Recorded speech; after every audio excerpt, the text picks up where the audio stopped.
แมนเชสเตอร์ยูไนเต็ดต้องเจอกับข่าวร้ายกลางฤดูกาลเมื่อบรูโน่เฟร์นันเดสกัปตันทีมคนสำคัญได้รับบาดเจ็บกล้ามเนื้อและจากพลาดลงสนามในเกมสำคัญกับนิวคาสเซิลยูไนเต็ดในวันบ็อกซิ่งเดย์ที่จะถึงนี้รูเบนอโมริมผู้จัดการทีมออกมายอมรับว่า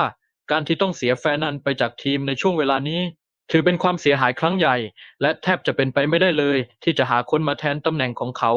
ทั้งในเรื่องของความคิดสร้างสรรค์และภาวะความเป็นผู้นำในสนามนอกจากนี้ผู้จัดการทีมยังมองว่าช่วงเวลานี้จะเป็นโอกาสของนักเตะคนอื่นที่จะแสดงความสามารถและพิสูจน์ตัวเองในบทบาทใหม่เพื่อช่วยพาทีมฝ่าฟันช่วงเวลาที่ยากลำบากนี้ไปให้ได้สถานการณ์ทีมแมนยูตอนนี้การบาดเจ็บของบรูโน่เกิดขึ้นจากเกมที่พบกับแอตตันวิลล่าซึ่งส่งผลให้เจ้าตัวต้องถอนตัวออกจากทีมทันทีและยังไม่มีการระบุแน่ชัดว่าเขาจะต้องพักนานแค่ไหน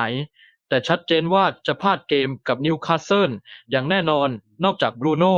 ทีมปีศาจแดงยังมีผู้เล่นตัวหลากหลายคนที่บาดเจ็บอยู่ทำให้สถานการณ์ของทีมเริ่มน่าเป็นห่วงโดยเฉพาะในช่วงเวลาที่กำลังแย่งชิงพื้นที่อันดับบนของตารางพรีเมียร์ลีก